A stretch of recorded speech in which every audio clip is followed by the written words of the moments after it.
Anyway, so welcome to Or Whatever Movies with Jeff and Hybrid. No, let me bring this back. Let me segue this. So we were talking about The Wizard of Oz, right?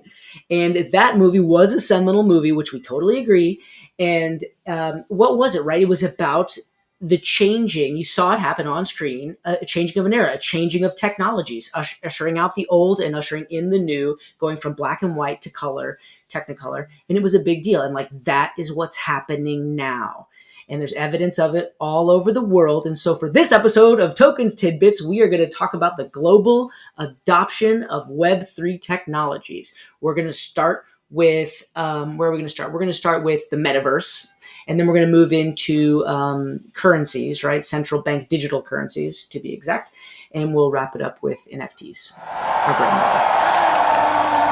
Jeff gets the Segway Award of the Year. Thank you, Jeff. And so happy to be here to discuss these kind of high-level global trend topics on Toekenz Tidbits. What's happening in the metaverse? Do people like it or do they hate it? Well, funny you should ask, because there is an article that we were just reading. It is titled... Here's a list of countries that love the metaverse the most. Right. And this is actually a pretty cool article. It's very short. It was published on Cointelegraph, The Future of Money. But the article itself, like, there's all kinds of cool links that you can click into to dive further. And there's a ton of great infographics. So we'll post the links to those in the comments section wherever you're seeing this Toekenz Tidbits. And if you want to check it out further, you can go there.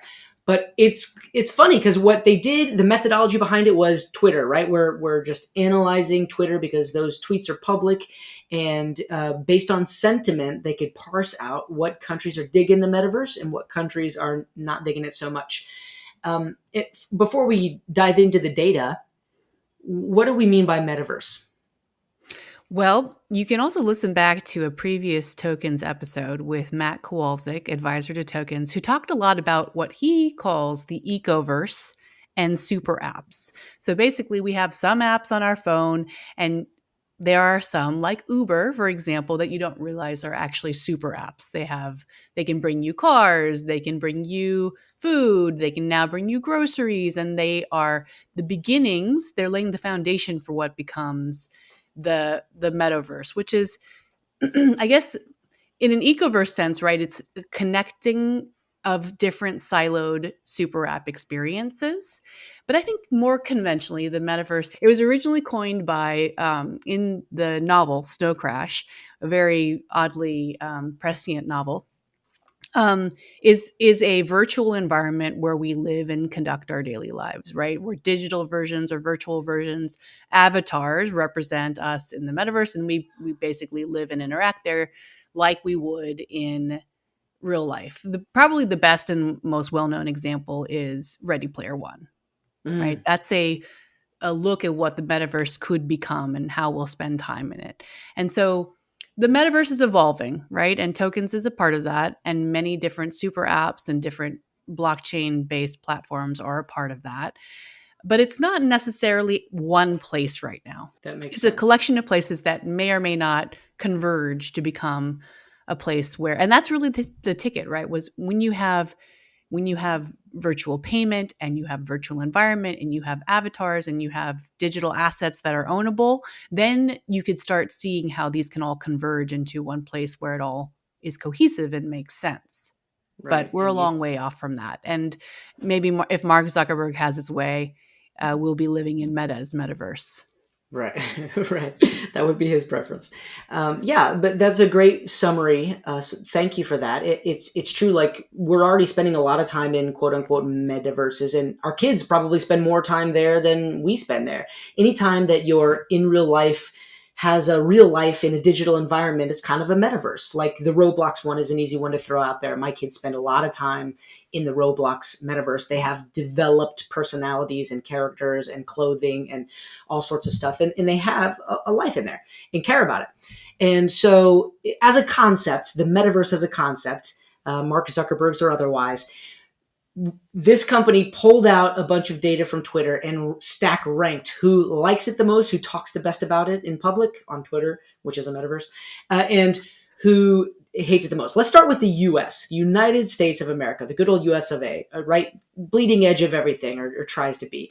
Where do you think we rank in terms of the metaverse, liking or disliking? First of all, do you think we're on the like side or the dislike side? Is this for a fake interactive studio audience or for me? If I were like, what's her name? Miss Rachel, I'm pausing for the audience to answer. That's right. We hate it. Yeah, I was surprised to see that I was too. that the United States ranks number 4 on the top 5 countries that hate the metaverse the most. What gives, USA? You like your real life so much, you're afraid to step into the good old metaverse? I was very surprised about this. Now, do you think this is an actual like hate for the concept of the metaverse, or do you think that this is just like American? We're sort of we go onto the internet and sort of let our worst sides out, just as a like a venting mechanism. I think like a troll phenomenon. We're not exactly always our best selves on Twitter. What do you think, Iris? I don't think that this represents the United States as a whole. I think it represents the most vocal of those in the United States. And those who are vocal are dissenting or at least expressing some negative sentiment about about the metaverse. Why do I think that? Well, I'm not a very reliable judge of this, right? Because I'm living in a very web3 centric, tech forward bubble right now, right? Head down, nose to the grindstone, launching this app, and I might not be a good judge of what's general sentiment. Right. It's probably like just a general malaise. People getting tired of it, right? I mean, we've actually been talking about the metaverse for a while now, and Americans are kind of like, so what? Show it to me, right? Kind of like, yeah. I'm getting sick of hearing about it. How is it really affecting me? That's probably, in my estimation, what is accounting for this. Because I'm trying to think, like, what else could there be as far as negative sentiment about the concept of the metaverse? Well, yeah, I mean, if you think about it in the context of number 1 most hating of the metaverse country, Ireland, Here we go. what would be the difference between Irish sentiment and United States sentiment? I'm not asking you to speculate on that. I just think it's an interesting It first is. It is country. interesting, but I want to speculate. Like, isn't Ireland also like a hub for tech developers and tech talent? Like, don't a lot of US based tech companies look for offshore work specifically in Ireland and have like big offices in Ireland? Can you think of any? Is there one major obvious one that I'm missing? Apple. Like, there's a lot of tech. Yeah, there's a lot of tech based out of Ireland. I'm just thinking maybe they're vocal on Twitter, and maybe they're sick of hearing and talking about the metaverse. Just a theory. Why else would Ireland be at the top of the list of negative sentiment about the metaverse? Maybe it's just awesome. Maybe IRL in Ireland is like so awesome that the threat of anything not IRL is just not something they want to hear That about. was definitely my thought on New Zealand, which is basically paradise. Yeah. Pristine. Do you know that New Zealand has 0 poisonous predators? No. There, Is that true? yeah, compared to its Aussie neighbor, which has the most Yeah, that's what I'm poisonous thinking. predators of any No continent. sense. Yeah, New Zealand has like 0 dangerous poisonous animals, and they've got glaciers and pristine pristine woods. Queensland is like a garden city utopia. That's what I was Yeah, thinking about New Zealand. New Zealand doesn't need the metaverse. right. New Zealand is a metaverse, right? New Zealand is Exactly. its own little universe, and only Peter Jackson like really understands it, right? We Right. got I all. mean, I'm totally. so we do talk. So one of the we didn't really talk about the tone of the metaverse. Like we talked like technologically what it means, but Mhm. there are a lot of people who aspire who who view the metaverse as a utopia, right? Where people have equal access and people are not judged by the their appearances, Yeah. where they have where it's a really level playing field for people to engage in non-discriminatory ways. And I'm wondering if a lot of the hateful comments just comes from a certain level of cynicism, Oh, for sure. right? That it won't be this utopian virtual paradise that Hmm. some people proclaim the metaverse will be. It's also interesting to note that the countries that hate in the metaverse the most hate them at at relatively low percentages, whereas the countries that love the metaverse love it at higher percentages. We're talking about like teens percentages versus like over 50% in Vietnam. Right. So that's 56.8% positive sentiment in the tweets coming out of Vietnam, and the Philippines is right behind it with 56.2 on the metaverse. They are digging it. They're digging it. And the third place corollary to New Zealand on love it the most is Ukraine, which Hmm. is understandably going through a very difficult time right now. I think that these tweets were analyzed over the course of 2022. Hmm. So maybe they're not as reflective of the current state, but it's a really, really tough time. And maybe there's some escapism. Could be that. I like what you said. Your idea of like creating your own world and your persona within a world and your own destiny, like having a lot more control um, over, yeah, that world. Level playing fields. They're all pretty tech savvy countries: Vietnam, Philippines, Ukraine. um, who knows? Okay, people in the Philippines are most interested in the metaverse with 2,421 Google searches per 1,000 people. So like every person has searched the metaverse in some way, shape, or form like 2.5 times in the year 2022. That's crazy. That is crazy. That's a lot of people. There are a lot of miners, uh, blockchain miners, um, in some of these Southeast Asian countries as well. So I think there's a really high interest where people are playing blockchain based games and earning real world money and profiting from it in a big way. It really is changing the lives of some people. Yeah, I guess I'm not as surprised by the countries at the top of the I like the metaverse idea list, but I'm more surprised about the detractors and that the US is among them.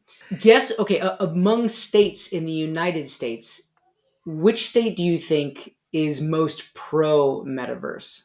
Mm, This also caught me by surprise. What's the first answer that would pop into your head? California? California, right? No, California's probably not even in the top five. I can go and look that up, but it's Florida. I never would have thought Florida. I mean, you know, you think of Florida, you think of like, well, there's like the whole Miami Beach scene, but then there's also like that's where you go to like retire, right? Everybody on the East Coast like loves to retire in Florida, so you think of it as more of like an aging population, and you know, metaverse and Web3. What's that? Um, but yeah, Florida residents are most keen to explore the metaverse with 670 Google searches per 1,000 people in 2022. Riddle me that. Wow. Yeah, I Yeah. mean, definitely a tech center in its own right, for sure. So when do you think, like, really we're going to start to live more and more of our lives in these digital incarnations, like metaverses or ecoverses? Um, well, I would say the moment we don't have to wear something on our face, or Like, yeah. or as soon as it's as easy as putting on glasses, I Uh-huh. think we're all in. Uh, Especially us exennials and after, right? I think Yeah. we're gonna need some real compelling and easy ways to enter the metaverse. But I think our Gen Alpha counterparts, our kids, they're already in it, right? Hmm. Their screen time is metaverse time, and they are developing virtual relationships that may or may not cross over into in real life. and they are collecting digital assets that represent them virtually and that they'll take with them throughout their experience in the metaverse. I think that's all happening right now. Yep, I totally agree. And this is adoption was backed by research that's cited in this article from Gartner. They predict that 25% of people will spend at least an hour per day in the metaverse by 2026, within 3 years.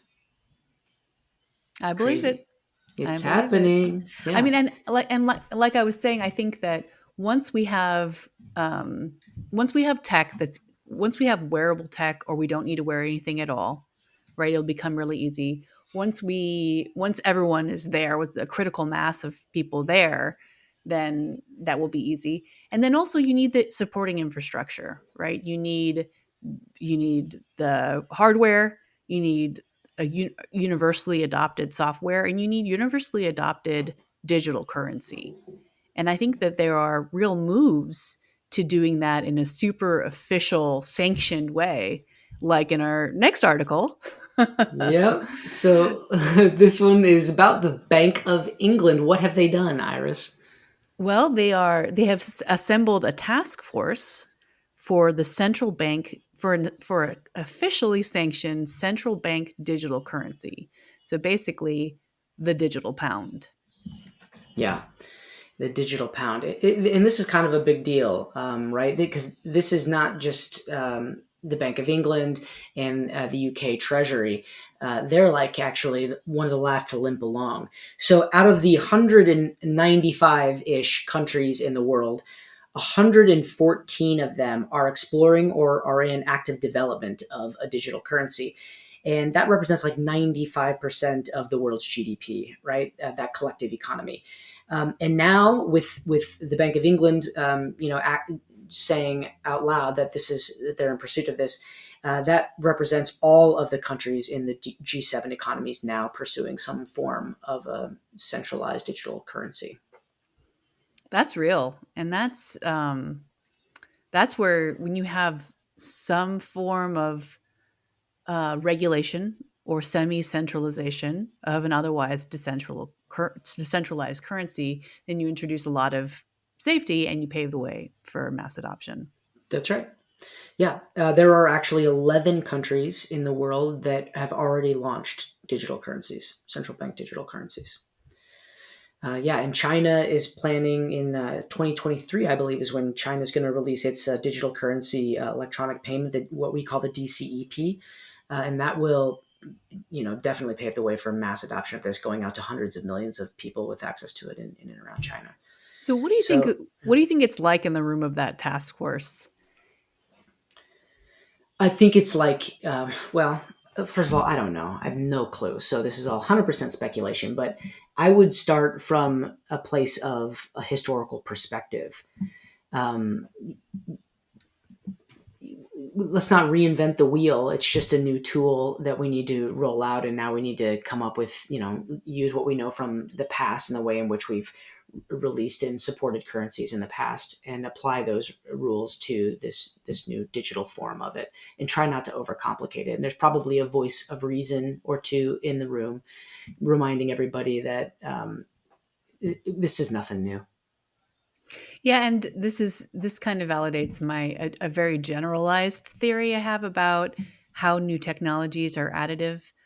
You know, yes, yes, iTunes revolutionized the music industry, but some people still buy CDs. I listen to audiobooks and I read books on my tablets. But I'm taking the girls to a bookstore tonight to pick up a couple books each as a treat. Um, What are you making a the case for now that the dollar's not going anywhere? I mean Like the that's dollar as we know it? Yeah, I think the first quote we have in the Bank of England article, the Bank of England and the United Kingdom's Treasury are working on a digital asset article, is cash. While cash is here to stay, a digital pound issued and backed by the Bank of England could be a new way to pay that is trusted, accessible, and easy to use. So we're talking about something that's additive, and it's Right. not More replacing. options. Exactly. It's not Hmm. replacing cash. We're not replacing CDs. Well, we kind of did. We're not replacing books. We are adding a new option. And the key um, word, I think, in that sentence is accessible, Yep. right? Again, the opportunity in blockchain as it continues to revolutionize every aspect of our lives is to make things more accessible and, um, and really level that playing field. Right. And in a world that is increasingly electronic, online, call it what you will, right? Metaverse is ahead of us. It's obvious that you're gonna. It would be a better thing to have a digital form of currency to help make transacting in that environment a lot easier. Yeah. Yeah. So I guess we'll see. There, according to this article, we're not going to see any digital currency coming out of England before 2025. So it's going to be a little bit of time in coming.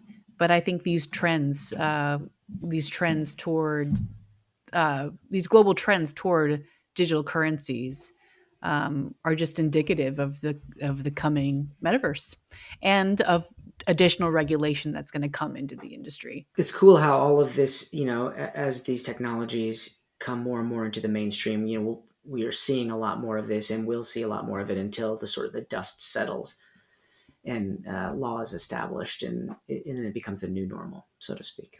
Yeah. Yeah. I mean, I'm approaching this, I assume you are too. We're approaching this as uh in a way that we're I don't think we're that different from our listeners, right? We're figuring this out Mhm. as it evolves.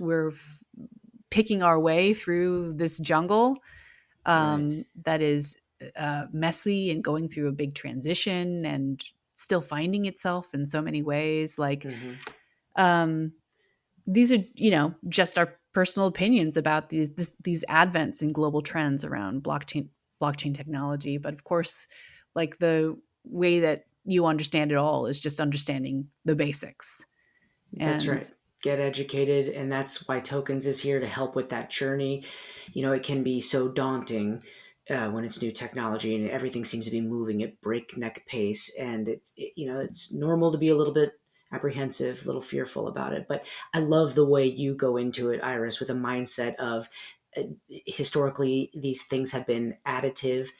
They have brought more value, more opportunity. They have leveled playing fields and bring access to more people. So going into it with that foundation, that foundational attitude, is a great way to dip your toe into the Web3 waters. agreed. And there's a great resource that just came out recently too that we wanted to cover on this tidbits episode called "What Are NFTs? Tech Pros Explain Non-Fungible Tokens" on none other than Good Housekeeping. That Good is a housekeeping. right. That is a great way to just start understanding and developing your own point of view on these new technologies. So, go ahead. So why an NFT? A what is Web3 and what is NFT article in Good Housekeeping? That's interesting. Yeah, it is. It's not the same audiences as NFT Now or Cointelegraph. Some of these other articles that we've highlighted today. Good housekeeping. We're talking about everyday families that are curious Mm. to know about these new technologies and can start reading and learning about them, right? They lay out in the simplest of terms what an NFT is, how one makes one, how one purchases one, what are some examples of NFTs. I was happy to see that Good Housekeeping um, noted Token's partnership with Mattel alongside Nike's acquisition of Artifact and Cool. the American Tennis Pro, I think the ATP, I think it's American Tennis Professionals Organization, had their own tennis themed NFTs, right? I think we're in great company there, but they also talk about just the different use cases, how you buy them, and they give that kind of bottom line encouragement. Just go out there, try it. If you find something that you value and that you love, then great. Your your purchase or your win or your acquisition brings instant and inherent value to you, regardless of whether or not your NFT will is an asset or is a financialized asset that will someday make you a profit, right? It's kind of a little bit beside the point. Right. So for our novice listeners, quickly, again, tell me, what is an NFT? What does that stand for? Non-fungible token, kind of a funky term, right? It simply Yeah. means that it's an ownable digital asset that's unique and that's registered on a database, a decentralized database, otherwise known as blockchain. And in our perspective, it's a digital collectible that is uniquely and verifiably ownable. Verifiably ownable. Yeah, the technology that underpins, that sort of unites all these things we've been talking about in Web3 is the blockchain, right? This immutable ledger where data is replicated through a chain of different servers that all know what the other one says, and you can follow changes on it throughout time. And the non-fungible portion of the NFT is basically calling attention to that uniqueness of whatever the thing is. And not only is it unique, but you can prove it. And it's that proof is not owned by a single institution. It is spread out, right, across a wide network. So it decentralized on using blockchain technology. Yeah. And so I think if you're curious to check, or if you're curious to get a 101 and that's where you are in your Web3 journey, then check out the link in the description for this podcast. Check out our other Tidbits podcast. You go to Toekenz.com, start your journey there. There's a little video that can tell you about who Toekenz is, what we're doing. And you can also join the wait list right now if you want to be one of the first people to get access to the Toekenz app when it launches very, very soon for iOS or for Android. So that's Toekenz.com, spelled Toekenz.com. So come on over, dip your toe into the Web3 waters with us. And, we're figuring out the format for these podcasts, just like we're navigating the waters of Web3. So if you have suggestions, feedback, or articles that you'd like to see us cover at Toekenz Tidbits, then reach out to us at Toekenz.com or at Toekenz or at Toekenz NFT, depending on where you use social media. So thank you so much for listening to this episode of Toekenz Tidbits. I am Iris, and I'm here with... I'm Jeff, and we'll see you guys next time. Hey, if you want to read any of the articles that we reviewed in this episode, please look in the comments section wherever you're seeing this right now. And thanks for listening.